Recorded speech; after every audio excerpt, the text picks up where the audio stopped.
प्रभु यीशु मसीह के नाम से इस नए दिन के लिए मैं धन्यवाद देता हूँ। आशीष और अनुग्रह का वचन जो हमारे जीवन में नई ताकत और नए अभिषेक को लाने पाए और परमेश्वर अपने बच्चों के जीवन में बड़ी बातों को करने पाए, इसके लिए मत्ती रचित सुसमाचार की पत्री उसके 10वें अध्याय के 40वें वाक्य को हम पढ़ेंगे। मत्ती रचित सुसमाचार 10 अध्याय 40वां वाक्य, जिसमें लिखा हुआ है, जो तुम्हें ग्रहण करता है वह मुझे ग्रहण करता है, और जो मुझे ग्रहण करता है वह मेरे भेजने वाले को ग्रहण करता है। एक प्रतिफल के विषय में यहाँ पर प्रभु यीशु मसीह अपने चेलों को कुछ बातों को सिखा रहे थे। जो मनुष्य जिस प्रकार की बातों को करेगा उसे उसी बात का प्रतिफल मिलेगा। इसके विषय में हम बातों को देख रहे। जब हम अच्छे काम करते हैं तो परमेश्वर की ओर से हमारे लिए अच्छे प्रतिफल की बातों को हम पाते हैं। यदि हम बुरे कार्य को करते हैं तो उसके लिए हम बुरे प्रतिफल को पाते हैं।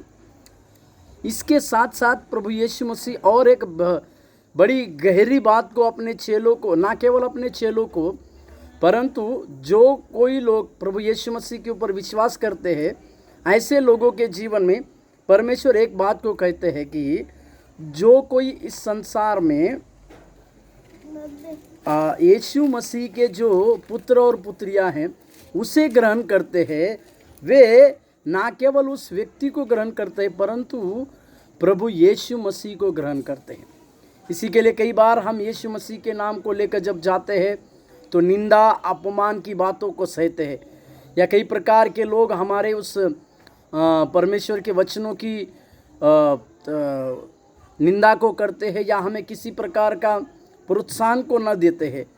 तो यहाँ यीशु मसीह इस बातों का सुझाव करते हैं कि जहाँ पर हम जाते हैं और जहाँ के लोग हमें ग्रहण नहीं करते हैं, वे इसी मनुष्य को ग्रहण नहीं कर रहे, परंतु किसी मनुष्य को ग्रहण नहीं कर पा रहे, परंतु परमेश्वर को ग्रहण नहीं कर पाते हैं। इस बातों को हम समझने पाए।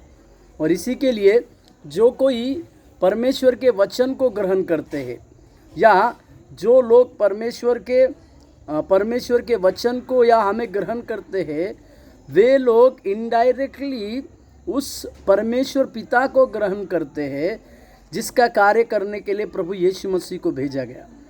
मेरे प्यारों, आज के सवेरे के समय में हम इस बात को समझने पाए कि जो लोग हमें लगातार ग्रहण नहीं करते हैं वे प्रभु यीशु मसीह को इनकार कर रहे, क्योंकि हमारा सेवा, हमारा उनको वचन समझाना, हमारा उनके लिए कुछ बातों को लाना, ये सारे काम जो है उन लोगों के लिए है। इसी के लिए हमें दुखी होने की आवश्यकता नहीं, क्योंकि वे उनका प्रतिफल पा चुके।